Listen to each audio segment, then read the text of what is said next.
Hello दोस्तों, स्वागत है आप सभी का आपके अपने YouTube चैनल शेयर वाला पे। तो दोस्तों, बात करें निफ्टी 50 की तो मॉर्निंग में निफ्टी 50 गैप अप ओपन हुआ और उसके बाद इस गैप अप को सस्टेन ना कर पाने की वजह से निफ्टी नीचे आके गिरा और उसके बाद 945 तक तो हमें ऐसा ही लग रहा था कि निफ्टी 50 नीचे ही जाने वाला है, फर्दर और नीचे जा सकता है, बट ऐसा हुआ नहीं। रिवर्सल यहाँ पे देखने को हमको मिला। 945 से लेके 1045 तक निफ्टी शार्प ऊपर गया, 850 के लेवल्स को टच किया। जैसा कि मैंने बताया था 14850 एक इंपॉर्टेंट लेवल है। अगर इसको निफ्टी क्रॉस करता है तो निफ्टी आगे बुलिश हो सकता है, ऊपर और जा सकता है, बट ऐसा हुआ नहीं। ये 14850 का जो लेवल है इसको टच करके ये वापस नीचे आ गया। तो ये जस्ट इसने टेस्ट किया इस लेवल को, बट इसको सस्टेन नहीं कर पाया और उसके बाद हमें वापस से एक डिक्लाइन देखने को मिला निफ्टी 50 में। और उसके बाद आप देख सकते हैं मार्केट एक रेंज बाउंड में ही चलता गया। ठीक है, इस रेंज में ही मार्केट कंटिन्यूअसली चलता गया bye the end of the day. तो अगर आपने मॉर्निंग में ट्रेड लिया होगा, मॉर्निंग में आपने ऑप्शंस लिए होंगे, तो ऑप्शंस में आपको बहुत अच्छा अपॉर्चुनिटी मिला होगा। मैंने अपने टेलीग्राम चैनल में 5 आज ट्रेड्स रिकमेंड किए थे, पांचों के पांचों ने प्रॉफिट दिया है और एक भी एसएल आज भी हिट नहीं हुआ है। तो दोस्तों, अगर आपने टेलीग्राम चैनल नहीं ज्वाइन किया हुआ है तो उसका लिंक डिस्क्रिप्शन में है, वहां से आप मेरे टेलीग्राम चैनल को ज्वाइन कर सकते हैं, जहां मैं day to day stock market से related news, updates, recommended stocks, intraday stocks, options, ये सारे मैं वहां पे पोस्ट करता रहता हूं। तो वहां से आप कुछ सीख सकते हैं, अर्न कर सकते हैं। और जैसा कि हमारा मोटो है, हमारा टैगलाइन है, लर्न व्हाइल यू अर्न, तो वहां से इस चीज को आप फुलफिल कर सकते हैं। तो मॉर्निंग में अगर आपने यहाँ पे पुट बाय किया होगा, ऑब्वियसली जैसे मैं मना करता हूं कि मॉर्निंग का जो फर्स्ट कैंडल होता है या जो फर्स्ट 15 मिनट्स होता है वहां पे ट्रेड ना करने का रिकमेंडेशन मैं देता हूं बिगिनर्स को। तो ये वाला कैंडल अगर हम छोड़ दें 15 मिनट्स का, फर्स्ट 15 मिनट्स का, उसके बाद यहां से क्लियरली हमें ये कैंडल दिखा रहा है कि मार्केट बियरिश हो सकता है। तो अगर आपने इस लेवल पे कहीं पुट बाय किया होगा तो आपको अच्छा खासा मुनाफा यहाँ पे देखने को मिल सकता था। और उसके बाद जब आपको यहाँ पे एक कंफर्मेशन मिला, बुलिश सिग्नल मिला, यहाँ पे अगर आप सीई ले सकते थे, कॉल ले सकते थे, कॉल बाय कर सकते थे, तो वहां से भी आपको एक बहुत अच्छा खासा मुनाफा देखने को मिल सकता था। एंड देन दोबारा आपको मौका मिला होगा पीई का इस लेवल पे, तो अगर आपने वो मौका हासिल किया है तो वहां से भी आपको अच्छा खासा प्रॉफिट देखने को मिल सकता था। तो बात करें कल की, यानी कि 24 फरवरी की, तो निफ्टी कैसा परफॉर्म करने वाला है ये सिंपल आपको चार्ट पे दिख रहा होगा। जैसे कि मैंने कल के वीडियो में भी बताया था कि 14850 विच मींस ये वाला लेवल 14850 ये एक इंपॉर्टेंट लेवल है। ऑलरेडी आज एक बार ये इसको टेस्ट कर चुका है लेकिन सस्टेन नहीं कर पाया और निफ्टी यहां से सीधा नीचे की तरफ गिरता हुआ नजर आया और उसके बाद मार्केट रेंज बाउंड हो गया। तो 14850 के जो लेवल है इसको अगर निफ्टी क्रॉस करता है तो हमको एक बुलिश सिग्नल यहां से मिल सकता है, मार्केट ऊपर जा सकता है। और अगर इसको सस्टेन नहीं कर पाता है तो मार्केट फर्दर नीचे आ सकता है अगर ये 14700 को क्रॉस करता है। तो 14700 के नीचे मार्केट में एक बियरिश सेंटीमेंट बन सकता है निफ्टी 50 को लेके। तो आप लोगों को इस रेंज में तो ट्रेड नहीं करना है। ये जो रेंज आपको दिख रहा है जिसमें आज रेंज बाउंड रहा निफ्टी 50, इस रेंज में आपको बिल्कुल भी ट्रेड नहीं लेना है, आपको वेट करना है। अगर 14850 क्रॉस करता है तो आप ऑप्शन में कॉल बाय कर सकते हैं और अगर 14700 को ब्रेक करता है, जो कि ये है, तो इस सपोर्ट को अगर ये क्रॉस करता है या इसको तोड़ता है तो आप फर्दर पुट बाय कर सकते हैं। और अगर आप मेरे से जुड़े हुए हैं टेलीग्राम चैनल पे तो मेरे कॉल्स का वेट कीजिएगा। जब मैं कॉल पोस्ट करूंगा तो तब आप अपना खुद का रिसर्च करके, चार्ट को एनालाइज करके ट्रेड को परचेज कर सकते हैं। बात करें कल की, तो कल एज सच मुझे मार्केट में कोई नया मूव देखने को नहीं मिल रहा है। हो सकता है आज ही की तरह कल भी market and of the day तक रेंज बाउंड रहे। मॉर्निंग में हमको थोड़ा बहुत ऊपर नीचे मार्केट दिख सकता है जैसा कि आजकल चल रहा है। ठीक है, मार्केट एक अनप्रिडिक्टेबल वे में मूव कर रहा है, ऊपर भी जा रहा है, नीचे भी आ रहा है, जितना ऊपर जा रहा है उतना ही नीचे आ रहा है। तो हम इस टाइम कल को लेके कुछ भी प्रिडिक्शन लगाना अभी बिल्कुल भी ठीक नहीं है। हमें ध्यान देना है सिर्फ सपोर्ट और रेजिस्टेंसेस पे। तो जैसे कि मैंने बताया रेजिस्टेंस है 14850, तो 14850 को क्रॉस करने पर हम बुलिश सेंटीमेंट को कंफर्म कर सकते हैं कि मार्केट में अब आगे जा सकते हैं। और अगर 14700 से नीचे आता है तो मार्केट हमको नीचे जाते हुए दिख सकता है। तो ओवरऑल जैसे मैंने बताया था कि मार्केट का जो ओवरऑल सेंटीमेंट है वो पॉजिटिव है, बट अभी एक टेम्पररी रिट्रेसमेंट हमको मार्केट में दिख रहा है because of profit booking and many other news positive news, negative news सब मिलके एक कंफ्यूजन क्रिएट किए हुए हैं मार्केट में। इसीलिए मार्केट अभी ऊपर भी जा रहा है, नीचे भी आ रहा है। तो इस टाइम पे आपको बहुत समझदारी से ट्रेड लेना है, एनालाइज करके लॉजिकली ही आपको ट्रेड करना है। तो आज मेटल स्टॉक्स ने बहुत अच्छा परफॉर्म किया है। बात करें टॉप गेनर्स की तो टाटा स्टील जो कि 6.5% ऊपर रहा है, टाटा मोटर्स अगेन 6.4% ऊपर रहा है, ओएनजीसी, हिंडाल्को ये सब 5% से ऊपर आज गेन में रहे हैं। टोटल 1041 स्टॉक्स आज एडवांस कर रहे थे और डिक्लाइन में थे 674, मतलब 1041 स्टॉक्स आज ग्रीन में थे और 674 स्टॉक्स आज रेड में थे। आने वाले टाइम में एक नया न्यूज मुझे आता दिख रहा है, हो सकता है कि एक नया न्यूज हमको देखने को मिले जिसकी वजह से मार्केट में थोड़ा और रिट्रेसमेंट हमें मिल सकता है। और वो न्यूज क्या है? दो है। एक तो महाराष्ट्र का लॉकडाउन अभी अमरावती में है, अगर मुंबई में भी लॉकडाउन इंप्लीमेंट होता है जैसा कि सीएम ने बताया है कि अगर लोग ध्यान नहीं रखेंगे, मास्क नहीं लगाएंगे और अगर केसेस फर्दर बढ़ते हैं तो मुंबई में भी हमें एक हफ्ते का लॉकडाउन देखने को मिल सकता है। तो ये एक बड़ा रीजन हो सकता है आने वाले टाइम में मार्केट के नीचे जाने का। दूसरा जो न्यूज है वो है ट्रांसपोर्टर्स को लेके। तो ट्रांसपोर्टर्स का स्ट्राइक शायद आने वाले टाइम में आपको देखने को मिल सकता है। तो ट्रांसपोर्टर्स वाले सेगमेंट में कौन आते हैं? जो ट्रक ड्राइवर्स होते हैं, ट्रक कंपनीज होती हैं जो सामान को एक जगह से दूसरे जगह पहुंचाते हैं। तो डीजल के प्राइस में जो इंक्रीज हुआ है उसके वजह से ट्रांसपोर्टर्स को नुकसान हो रहा है, क्योंकि उनको भी अपना कॉस्ट बढ़ाना है। अगर वो कॉस्ट नहीं बढ़ाएंगे तो उनको नुकसान होगा और अगर वो कॉस्ट बढ़ाएंगे तो उनके जो क्लाइंट्स हैं वो उनको अपने जो कॉन्ट्रैक्ट्स हैं उनको डिक्लाइन कर सकते हैं, उनको रद्द कर सकते हैं। ट्रांसपोर्टर से डिमांड कर रहे हैं गवर्नमेंट से कि वो एटलीस्ट 20% डिक्रीज करे डीजल के प्राइस, ताकि आने वाले टाइम में सब कुछ नॉर्मली चल सके।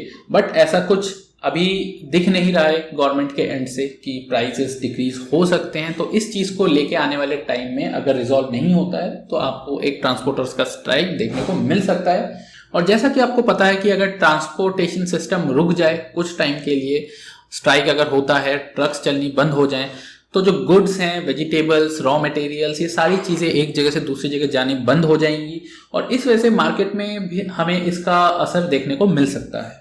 तो बात करें निफ्टी बैंक की, तो मॉर्निंग में निफ्टी बैंक में भी गैप अप ओपनिंग हमको देखने को मिला।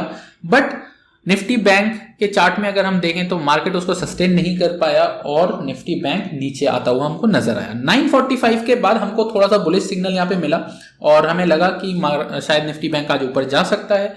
तो 1045 तक बुलिश था निफ्टी बैंक ऊपर जा रहा था। देन उसके बाद इसमें एक रिट्रेसमेंट आया इस लेवल पे और ये सीधा नीचे आया। देन उसके बाद आप देख सकते हैं market by the end of the day range bound ही रहा। तो जैसा निफ्टी में था वैसा ही निफ्टी बैंक में है, बिल्कुल सिमिलर चार्ट बनता हुआ हमको दिख रहा है। और इसका रीजन कुछ नहीं है, इसका रीजन एक ही है कि जो बैंकिंग सेक्टर है वहां पे बहुत ज्यादा प्रॉफिट बुकिंग चल रहा है और उस प्रॉफिट बुकिंग के चलते मार्केट निफ्टी बैंक की बात अगर करें तो निफ्टी बैंक हमें नीचे जाता हुआ दिख रहा है। बट ये एक टेम्पररी सेंटिमेंट है, आने वाले टाइम में ये ऊपर ही जाएगा और हो सकता है कि इसी वीक के दौरान आपको निफ्टी बैंक बुलिश होता हुआ नजर आ जाए। तो दोस्तों आप लोगों का हमेशा एक क्वेश्चन होता है कि हम कैसे ट्रेड लें, कब हमको ट्रेड में एंटर करना चाहिए, कब एग्जिट करना चाहिए। तो दोस्तों उसका एक सिंपल सा लॉजिक है कि आपको सबसे पहले मार्केट को समझना होगा कि मार्केट कैसे काम करता है। वो आप अगर बिगिनर हैं तो पेपर ट्रेडिंग कीजिए, उससे आपको काफी ज्यादा नॉलेज मिलेगा। मार्केट को वॉच कीजिए, डे टू डे जो एनालिसिस होती है मार्केट की उसको समझिए, उसको देखिए, तो आपको धीरे धीरे ये नॉलेज हो जाएगा कि मार्केट कैसे काम करता है। साथ ही में कैंडल स्टिक्स के बेसिक नॉलेज आपको होना चाहिए। MACD इंडिकेटर कैसे काम करता है और RSI इंडिकेटर, ये दोनों इंडिकेटर्स आपको आना ही चाहिए। देखिए ये हम 5 मिनट्स के चार्ट के ऊपर हैं और यहाँ पे आपको पहला कैंडल रेड नजर आ रहा होगा। मार्केट गैप अप ओपन हुआ बैंक निफ्टी में और उसके बाद मार्केट ने गैप अप ओपनिंग को रेस्पेक्ट नहीं किया, सस्टेन नहीं कर पाया और नीचे आया। मार्केट नीचे आने के बाद यहाँ पे आपको एक ग्रीन कैंडल देखने को मिल रहा है और MACD भी यहाँ पे आपको पॉजिटिव नजर आ रहा होगा क्योंकि ब्लैक लाइन रेड लाइन के ऊपर जा रहा है, क्रॉसओवर हो रहा है। वेल एंड गुड, RSI भी स्ट्रॉन्ग नजर आ रहा है यहाँ पे। लेकिन आपको हमेशा 2 कैंडल्स का वेट करना है, ठीक है। 2 कैंडल्स में आपको कंफर्मेशन करना है। पहला कैंडल ग्रीन बना, आपको दूसरे कैंडल का वेट करना है। दूसरा कैंडल यहाँ पे आप देखेंगे ऑल्दो MACD ने आपको इंडिकेट कर दिया है कि बुलिश है सिग्नल और RSI ने भी इंडिकेट कर दिया है और ये ग्रीन कैंडल भी बन रहा है, तीनों चीजें सेटिस्फाइड हैं, बट इसके बाद भी आपको एक और कंफर्मेशन लेना है और वो नेक्स्ट कैंडल से आपको मिलेगा। बट नेक्स्ट कैंडल अगर आप देखेंगे तो नेक्स्ट कैंडल आपको कैसा कैंडल देखने को मिल रहा है, एक रिवर्सल वाला कैंडल देखने को मिल रहा है। इस कैंडल को क्या बोलते हैं, तो ये एक डोजी कैंडल स्टिक पैटर्न जैसा ही देखने को आपको मिल रहा होगा, तो जिसका मतलब है कि मार्केट अभी रिवर्सल ले सकता है। दैट मीन्स कि मार्केट अभी फर्दर बियरिश जा सकता है और उसके बाद देखिए क्या होता है, उसके बाद मार्केट सीधा नीचे जाके टपका। अगर आपने यहाँ पे भी पुट बाय नहीं किया है क्योंकि MACD में सिग्नल आपको बुलिश मिल रहा था, ठीक है, तो आपने हो सकता है कि इसको देख के आपने यहाँ पे नहीं लिया, वेल एंड गुड है, वेल अंडरस्टूड है। उसके बाद आपको दिख रहा होगा कि यहाँ पे एक ग्रीन कैंडल बना और यहाँ पे आपको नजर आ रहा होगा कि MACD का जो ब्लैक लाइन है वो बिल्कुल क्रॉसओवर के नजदीक है, बिल्कुल रेड लाइन से चिपक रहा है। उसके बाद नेक्स्ट कैंडल भी हमारा ग्रीन बनता है और आपको यहाँ पे देखने को मिलेगा MACD यहाँ पे भी आपको बिल्कुल क्लोज आता हुआ दिख रहा है। बट इस पॉइंट पे अगर आप देखेंगे तो MACD रेड लाइन से, MACD का जो ब्लैक लाइन है वो रेड लाइन से दूर जाता हुआ आपको दिख रहा होगा, क्लियर यहाँ पे एक एंगल बनता हुआ दिख रहा है और यहाँ पे आपको पता चल जाना चाहिए कि अब मार्केट ऊपर जा सकता है क्योंकि जो कैंडल ग्रीन बना है ये एक अच्छा कैंडल बना है। उसके अलावा MACD भी एक एंगल बना के ऊपर की तरफ जा रहा है और RSI भी यहाँ पे आप देखेंगे तो ऊपर की तरफ आपको जाता हुआ नजर आ रहा है। यहाँ पे अगर आपने कॉल बाय किया होगा तो मार्केट देखिए उसके बाद सीधा ऊपर गया। यहाँ पे एंटर होने के बाद आपको यहाँ पे एग्जिट करना चाहिए था। क्यों? क्योंकि यहाँ पे देखिए एक शूटिंग स्टार पैटर्न बन रहा है। शूटिंग स्टार एक तरीके का कैंडल स्टिक होता है जो कि इस तरीके से बनता है, ठीक है। इसका मतलब है कि यहाँ से आपको ट्रेंड रिवर्सल यानी बियरिश मार्केट देखने को मिल सकता है और उसके बाद देखिए पहला शूटिंग स्टार, दूसरा कैंडल कंफर्मेशन अगेन बियरिश और उसके बाद इससे फर्क नहीं पड़ता है कि कैंडल स्टिक ग्रीन है या रेड है। अगर कैंडल स्टिक बड़ा बन रहा है, जैसे यहाँ पे देखिए मोरोबाजो कैंडल बन रहा है, तो मोरोबाजो अगर कैंडल बन रहा है तो दैट मीन्स कि ये एक स्ट्रॉन्ग कैंडल है, स्ट्रॉन्ग ग्रीन सिग्नल है। बट अगर इस तरीके का ग्रीन कैंडल बन रहा है, ठीक है, तो दैट मीन्स कि मार्केट बियरिश है, मतलब कि सेलिंग ज्यादा है। और यहां से आप देखिए मार्केट नीचे की तरफ गया, ठीक है, यहां से नीचे की तरफ गया। यहां पे आपको MACD का क्रॉसओवर दिया है। अगर यहां पे आप सिग्नल देखेंगे तो यहां पे भी MACD क्रॉसओवर नहीं हो रहा है। वेल अंडरस्टूड है अगर यहां पे आप नहीं लेते हैं ट्रेड को क्योंकि MACD में आपको सिग्नल नहीं मिल रहा है, बट यहां पे आपको सिग्नल मिलता हुआ नजर आएगा। MACD का क्रॉसओवर हो रहा है और अच्छा खासा एंगल यहां पे देखने को मिल रहा है रेड और ब्लैक लाइन के अंदर। और देखिए अगर आपने यहां पे जहां पे MACD ने आपको सिग्नल दिया वहां पे अगर आप ट्रेड लेते और यहां से देखिए RSI भी आपको फ्लैट नीचे की तरफ जाता हुआ नजर आ रहा है, तो अगर यहां पे आप ट्रेड लेते, कौन सा ट्रेड लेना था, पुट लेना था, तो अगर पुट ऑप्शन यहां पे बाय करते तो देखिए आपको जबरदस्त मुनाफा होता। तो इस तरीके से मार्केट में एंट्री और एग्जिट करना होता है, ठीक है। दूसरी इंपॉर्टेंट चीज की डिसिप्लिन, अगर आपको प्रॉफिट हो रहा है तो एग्जिट कर लीजिए, ओवर ट्रेडिंग नहीं करना है। SL हिट होता है तो उसके बाद उसको होल्ड नहीं करना है। तो बात करें कल की यानी कि 24 फरवरी का, तो बैंक निफ्टी में हमको रेंज बाउंड मार्केट अगेन देखने को मिल सकता है। ऊपर की लेवल की बात करें तो ऊपर का लेवल है 35,700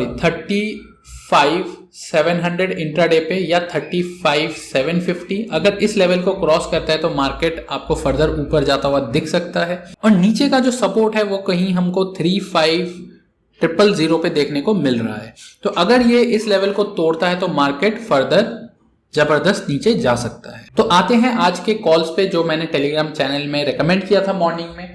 तो पहला जो कॉल मैंने दिया था, पहला जो ट्रेड मैंने रेकमेंड किया था वो था अपोलो हॉस्पिटल का। कॉल आपको बाय करना था 3000 CE एट 47.1 यानी 47.1 या उससे ऊपर आपको परचेस करना था इसको। टारगेट था 49.50 to 55 एंड SL था 42। और आप देख सकते हैं 9:18 पे मतलब 9:18 पे मैंने ये पोस्ट किया था और उसके बाद 9:23, ठीक है, मतलब कि 3-4-5 मिनट के अंदर आपको 17 लॉट्स का इसमें प्रॉफिट हुआ, मतलब 17 पॉइंट्स का आपको प्रॉफिट हुआ एंड फर्दर ये 68 तक गया, जिसका मतलब कि अगर आपने ये ट्रेड लिया होगा तो मैक्सिमम इसमें, जब लास्ट मैंने 68 पे बोला था बुक करने को, तो आपको 40% प्रॉफिट हो सकता था। नेक्स्ट रिकमेंडेशन था HDFC लाइफ का, जो कि मैंने दिया था 9:27 पे। इसको आपको खरीदना था 2635 के ऊपर और टारगेट था 2680। हालांकि मैंने 2650 में ही आप लोगों को बोल दिया था कि बुकिंग आप स्टार्ट कर सकते हैं। तो इसमें अगर आपने लिया होगा, अगर 100 शेयर्स भी लिया होगा तो 1500 रुपए का प्रॉफिट तो इसमें भी आपने बना ही लिया होगा।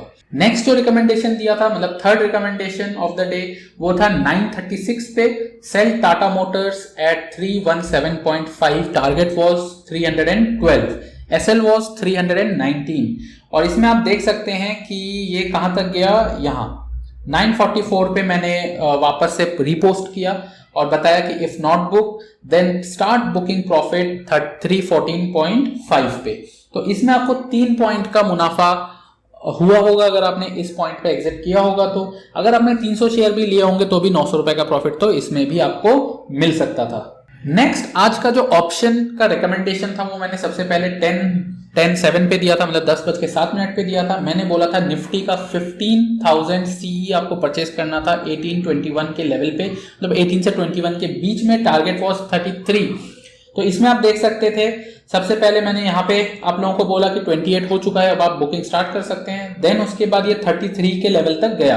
तो दैट मीन्स कि अगर आपने 33 पे इसको एक्सेप्ट किया होगा तो 50% का प्रॉफिट इसमें आपने लिया होगा, इसमें आपको मिल सकता था। देन उसके बाद 10:08 पे कॉल दिया था, रिकमेंडेशन दिया था बैंक निफ्टी का, कॉल आपको बाय करना था 37000 का at 30, target was 45, SL was 24। तो आप इसमें भी देख सकते हैं, ये रहा 33 के लेवल पे मैंने बोला था, जब ये 33 हो गया था 30 से, तब मैंने बोला था इसको आप अब बुकिंग कर सकते हैं। तो उसमें भी अगर आपने बुक किया होगा तो 16% का प्रॉफिट उसमें भी आपने लिया होगा। तो आप देख सकते हैं शानदार दिन रहा। और मैं आपको स्क्रॉल करके भी दिखा देता हूं। इसके बाद मैंने यहाँ पे बोल दिया था कि टुडे, एक second, Today also none of our calls hit SL. Hope all enjoyed. The key to make profit in market is entry time and exit time. तो 10:30 बजे तक हमने अपना ट्रेड बंद कर दिया था। उसके बाद मैंने आपको रिकमेंडेशन दिया नहीं और आप लोगों को भी बोला अब आप अपना दिन एंजॉय कीजिए, पूरे टाइम बैठ के कंप्यूटर के सामने ट्रेड करने की जरूरत नहीं है, मोबाइल लेके बैठे रहने की जरूरत नहीं है। मॉर्निंग में आपका प्रॉफिट हो रहा है, देन उसके बाद आप एग्जिट करो, ओवर ट्रेडिंग मत करो। तो दोस्तों वीडियो अगर आपको अच्छा लगा तो वीडियो को लाइक जरूर करें, चैनल को सब्सक्राइब जरूर करें और बेल आइकन को जरूर दबाएं ताकि डेली वीडियोस, न्यूज, अपडेट्स आप मिस ना करें। Thank you all and have a nice day.